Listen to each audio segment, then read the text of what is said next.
আগের ভিডিওতে আমি আপনাদেরকে এফিশিয়েন্সি এটা বা দক্ষতার সংজ্ঞা দিয়েছিলাম। সেটা হচ্ছে আমাদের কাছে যতটুকু তাপ আছে তার কতটুকু আমরা কাজে পরিণত করতে পারি সেটা। আমরা আরও দেখেছি যে একটা ইঞ্জিনের জন্য সেটা হচ্ছে 1 - Q2/Q1। এটা আসলে আমরা ইঞ্জিন থেকে যতটুকু তাপ বের করে দেই ভাগ Q1, অর্থাৎ 1 - যতটুকু তাপশক্তি বের করে দিচ্ছি Q2 ভাগ যতটুকু শক্তি ইঞ্জিনে দেওয়া হয়েছিল Q1। আর এই সূত্রটা আমরা কার্নোর চক্রের ক্ষেত্রে ব্যবহার করেছিলাম। আর সেটা করার পর কার্নো ইঞ্জিনের জন্য আমরা এই রকম এফিশিয়েন্সি বা দক্ষতা পেয়েছিলাম। তো এখানে লিখছি কার্নোর জন্য এফিশিয়েন্সি বা এটা হবে 1 - T2/T1। এই ফলাফলে আসার জন্য আমরা যা করেছিলাম তা হলো আমরা কার্নো চক্রের সাহায্যে এই সমষ্ণ প্রক্রিয়াগুলো দেখেছিলাম, এরপর লন নিয়েছিলাম, তারপর সবশেষে আমরা হিসেব নিকেশ করে কার্নো ইঞ্জিনের জন্য এই এফিশিয়েন্সি বা দক্ষতার সমীকরণ পেয়েছিলাম। আমি এখানে স্পষ্ট করে বলতে চাই যে এই এফিশিয়েন্সি বা দক্ষতার সমীকরণ কেবল কার্নো ইঞ্জিনের ক্ষেত্রেই প্রযোজ্য।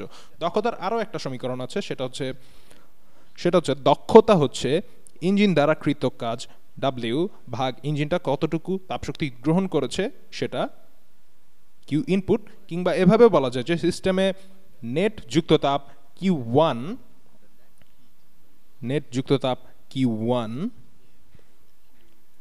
Q1 মাইনাস Q2 ভাগ Q1। এটা সকল তাপীয় ইঞ্জিনের ক্ষেত্রে প্রযোজ্য যার ভেতর কার্নোর ইঞ্জিনও পড়ে। আর এই কথাটা আমি আগে বলেছি যে তাপীয় ইঞ্জিন হচ্ছে সেই ইঞ্জিন যেটা তাপের সাহায্যে চলে। আর আমি এখানে যে ইঞ্জিনটা বানিয়েছিলাম সেটাও তাপের সাহায্যেই চলে, কারণ আমি এখানে তাপ শক্তি নিচ্ছি এবং পরে সেই তাপ এই নিচের অবস্থানে গিয়ে ছেড়ে দিচ্ছি। আর এই চক্রটা আসলে দেখাচ্ছে যে ইঞ্জিনের ভেতরে কি ঘটছে। ইঞ্জিন হচ্ছে একটা সত্যিকার বস্তু, আর সাইকেল বা চক্রটা দেখে আমরা বুঝতে পারছি যে ইঞ্জিনে কি ঘটছে। তো যাই হোক, আমি বলেছিলাম এটা শুধু কার্নো ইঞ্জিনের ক্ষেত্রেই প্রযোজ্য। তো আমি এখন যা বলতে চাচ্ছি তা হলো, যদিও এই বিষয়টা হয়তো এই ভিডিওতে আমি শেষ করতে পারবো না, পরের ভিডিওতে ভালোভাবে বোঝাবো। তো আপনারা যদি দুটো টেম্পারেচার সোর্স বা তাপ উৎসের ভেতরে কার্নো ইঞ্জিনটা চালান, দুটো রিজার্ভয়ার, যেমন মনে করুন আমার বেশি তাপমাত্রার উৎস বা রিজার্ভয়ার হচ্ছে TH বা টি হট, এটা HN নয়, এটা Q1 পরিমাণ তাপ ইঞ্জিনটায় সরবরাহ করছে, আর এখান থেকে Q2 পরিমাণ তাপ বেরিয়ে আসছে, আর ইঞ্জিনটা কিছু কাজ করছে। আর এখানে আমার আরেকটা রিজার্ভয়ার বা তাপ উৎস আছে যেটাকে আমি TC বা টি কোল্ড দিয়ে প্রকাশ করছি। আমি পরের কয়েকটা ভিডিওতে যা দেখাবো তা হলো কার্নো ইঞ্জিনই হচ্ছে সবচেয়ে বেশি এফিশিয়েন্ট বা দক্ষ। কোনো ইঞ্জিনের পক্ষেই কার্নো ইঞ্জিনের মতো দক্ষ হওয়া সম্ভব নয়। তো এটা হচ্ছে একটা কার্নো ইঞ্জিন, এটা সবচেয়ে দক্ষ বা এফিশিয়েন্ট ইঞ্জিন। আমি লিখছি সবচেয়ে দক্ষ বা মোস্ট এফিশিয়েন্ট, বা এটা হচ্ছে একটা আদর্শ ইঞ্জিন যেখানে কোনো কিছুই অপচয় হয় না। বিস্তারিত আমি পরে বলবো। তো কোনো ইঞ্জিনের পক্ষেই এই কার্নোর তাপীয় ইঞ্জিনের চেয়ে দক্ষ হওয়া সম্ভব নয়।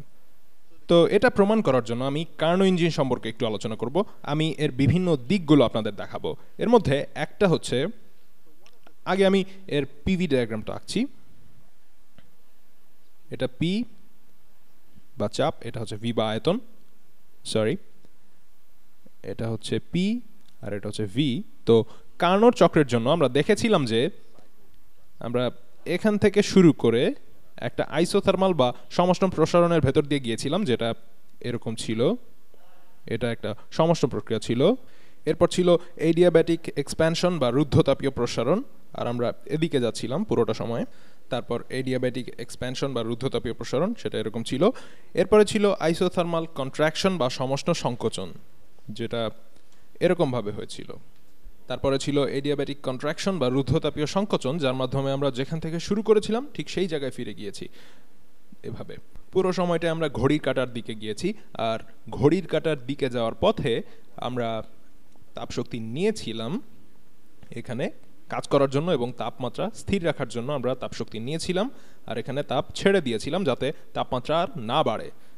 তো এটা হচ্ছে Q2। আর এটা আমরা আরও একভাবে আঁকতে পারি চাইলে, যদিও আমি আগেও দেখিয়েছি, সেটা আবার দেখাচ্ছি এখানে। এটা এরকমভাবেও দেখানো যায়। এটা হচ্ছে আমার ইঞ্জিন, আর এটা হচ্ছে আমাদের বেশি তাপমাত্রার রিজার্ভয়ার বা তাপ উৎস, এর তাপমাত্রা T1। এটা আমাদের কার্নো ইঞ্জিনে Q1 পরিমাণ তাপ দিল, আর এই কার্নো ইঞ্জিন কিছু কাজ করলো যেটা হচ্ছে W, আর বাকি তাপ ইঞ্জিনটা ঠান্ডা রিজার্ভয়ারকে দিয়ে দিল। এটা T2-তে Q2 পরিমাণ তাপ ছেড়ে দিল। এটা কার্নো ইঞ্জিন দেখানোর আরও একটা উপায়। এখানে আসলে ইঞ্জিনটা এঁকে দেখিয়েছি যে কি হয়েছে।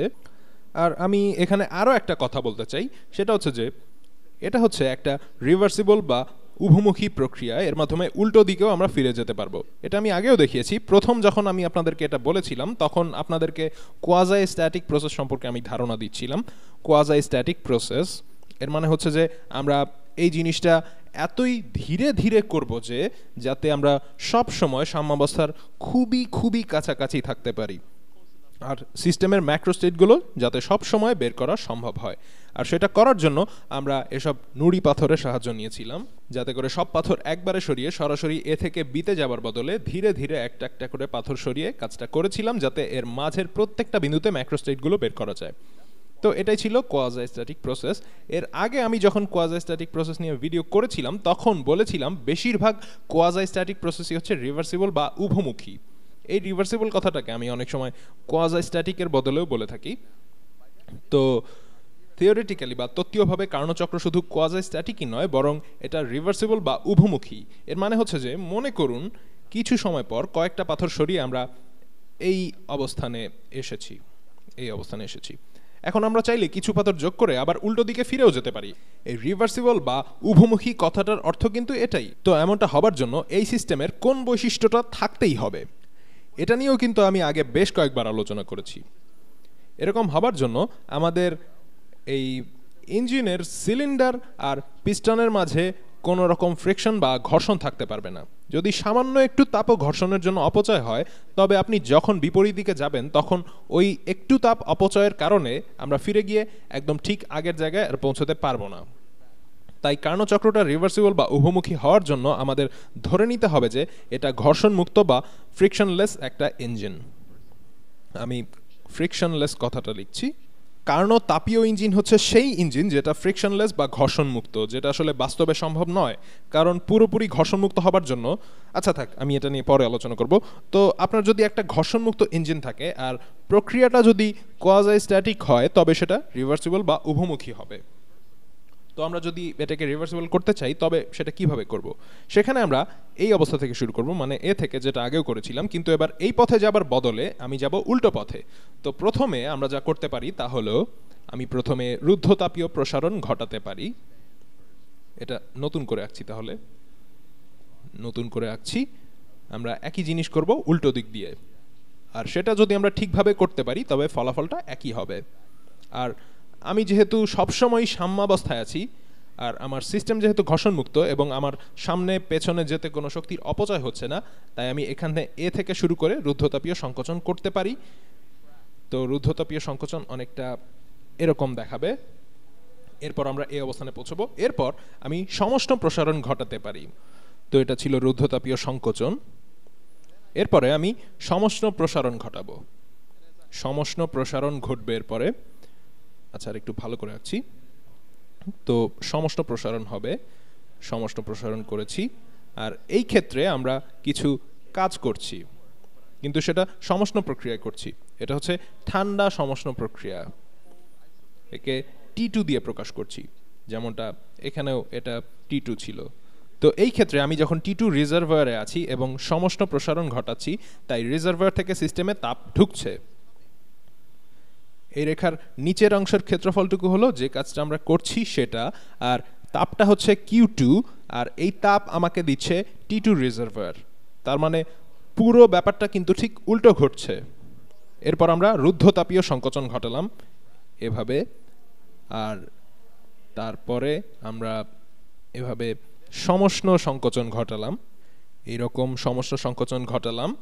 তো যখন আমি সমষ্ণ সংকোচন করলাম তখন আমার সিস্টেমের ওপর কাজ করা হয়েছে, ফলে এই পুরো অংশের ক্ষেত্রফলটা মানে কাজটা হবে ঋণাত্মক।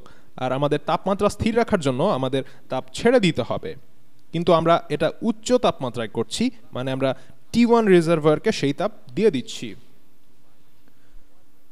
তো দেখুন ঠিক আগের বারের মতোই ঘটনা ঘটছে। যখন আমি বিপরীত দিকে যাচ্ছি তখন আমি আসলে সিস্টেমের ওপর কিছু কাজ করছি। তাহলে এখন এই ক্ষেত্রে সবগুলো অংশের ক্ষেত্রফল আপনি যখন বের করবেন সেই মানটা আপনি ঋণাত্মক পাবেন। আমি কথাটা বলছি কারণ ধনাত্মক কাজ হবে এখানে এটা, আমি এই রং দিয়ে যা দেখাচ্ছি সেটুকু ধনাত্মক কাজ হবে, আর ঋণাত্মক কাজ হবে এই পুরোটুকু। এখন আপনি যদি পুরো কাজ বের করেন তবে দেখবেন সেটা ঋণাত্মক। তাহলে আমরা দেখলাম যে কার্নো চক্রটা উল্টো করে করলে আসলে কি হয়। আমরা এটাকে বলবো কার্নো রিভার্স বা কার্নো রেফ্রিজারেটর, কার্নো রিভার্স। চাইলে এটাকে কার্নো রেফ্রিজারেটর আপনি বলতে পারেন। তো এটা হচ্ছে কার্নোর ইঞ্জিন, এটা তাপের সাহায্যে কাজ করে। এটা বেশি তাপমাত্রার তাপ উৎস আর কম তাপমাত্রার তাপ উৎসের মাধ্যমে কাজ সম্পন্ন করে। এটাকে বলতে পারেন টিএইচ বা টি হট বা টিসি বা টি কোল্ড। আর বিপরীত বা রিভার্স কার্নো ইঞ্জিন বা কার্নো রেফ্রিজারেটরটা ঠিক তার উল্টো কাজ করে, যেটা আমি এখানে এঁকেছি। এটা ঠান্ডা রিজার্ভার থেকে মানে টি কোল্ড বা T2 থেকে কিছু তাপ গ্রহণ করে, টি কোল্ড বা T2 থেকে কিছু তাপ গ্রহণ করে। এটা সামান্য কিছু তাপ নেয় এই ঠান্ডা রিজার্ভার থেকে, আর সেটা করার জন্য সিস্টেমের ওপর কিছু কাজ করতে হবে। আর সিস্টেমের ওপরে করা সেই কাজ আর এই ঠান্ডা রিজার্ভার থেকে নেয়া তাপের কম্বিনেশন বা ক্রিয়ার ফলে এটা আরো বেশি তাপ গরম রিজার্ভারকে দিয়ে দেয়। এটা Q2 আর এটা হচ্ছে Q1। তার মানে সবকিছু একদম উল্টো ঘটলো, আর এটা উভমুখী হবার জন্য এটা সম্ভব হয়েছে। তো আমরা যখন ইঞ্জিন দেখেছিলাম তখন আমরা এই পথে গিয়েছিলাম, আর রেফ্রিজারেটরের ক্ষেত্রে আমরা উল্টো দিকে গেলাম এবং সবকিছুই উল্টে গেল। আর এটা কিন্তু আসলেই করা সম্ভব। প্রশ্ন হতে পারে যে এটা তাপগতিবিদ্যার দ্বিতীয় সূত্রকে লঙ্ঘন করে কিনা, কারণ আমরা কম তাপমাত্রার উৎস থেকে বেশি তাপমাত্রার উৎসের দিকে তাপ প্রবাহিত করছি। এটার উত্তর কিন্তু আমি এনট্রপির ওপর ভিডিওতেও দিয়েছি। এখানে সূত্রটা লঙ্ঘিত হচ্ছে না, কারণ আমরা সিস্টেমের ওপরে কিন্তু কাজ করছি। এটা একটা রেফ্রিজারেটর, এর জন্য এর ওপর কাজ করতে হচ্ছে। তো কোন বস্তুটা এখানে কাজ করছে? যেমন রেফ্রিজারেটরের ক্ষেত্রে কম্প্রেসরটা সিস্টেমের যতটুকু এনট্রপি ধ্বংস করে তার চেয়ে বেশি এনট্রপি সিস্টেমে সরবরাহ করছে, কিংবা বলা যায় যে রেফ্রিজারেটরটা যতটুকু এনট্রপি ধ্বংস করছে তার চেয়ে বেশি এনট্রপি বাইরের পরিবেশে ছেড়ে দিচ্ছে। তার মানে এটা তাপগতিবিদ্যার দ্বিতীয় সূত্রকে মেনেই চলছে। এখন কার্নো ইঞ্জিন সম্পর্কে আমি আরও একটা কথা বলবো। তো চলুন রিভার্স কার্নো ইঞ্জিন বা কার্নো রেফ্রিজারেটরটা নেই। তো এটাকে যদি আমরা নেই, আর পুরো ব্যাপারটাই আসলে কিন্তু গাণিতিক হিসেব। তো আমরা যদি Q2 তাপ নেই, আর W কাজ যোগ করি আর Q1 পরিমাণ তাপ পাই, এবার আমরা একটু হিসেব করতে পারি। যেমন আমরা যদি X পরিমাণ Q2 নেই, আমরা নেব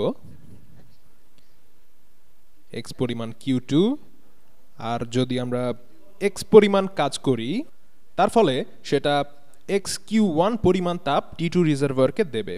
তো আশা করি বুঝতে পারছেন পুরোটাই আসলে গাণিতিক হিসেব।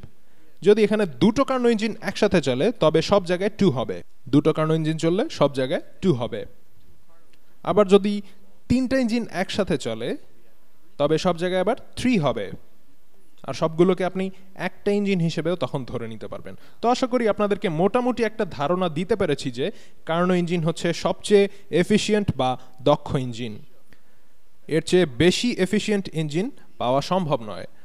আর আমরা জানি যে এটা হচ্ছে কার্নো ইঞ্জিনের এফিসিয়েন্সি বা দক্ষতা, আর এটা থেকে আমরা প্রমাণ করব যে কার্নো ইঞ্জিনই সবচেয়ে বেশি এফিশিয়েন্ট বা দক্ষ। এর চেয়ে দক্ষ কোনো ইঞ্জিন কখনো তৈরি করা সম্ভব হয়নি বা হবেও না। এটাই হচ্ছে যে কোনো ইঞ্জিনের জন্য সর্বোচ্চ সীমা। সেটা আমি পরের ভিডিওতে দেখাবো।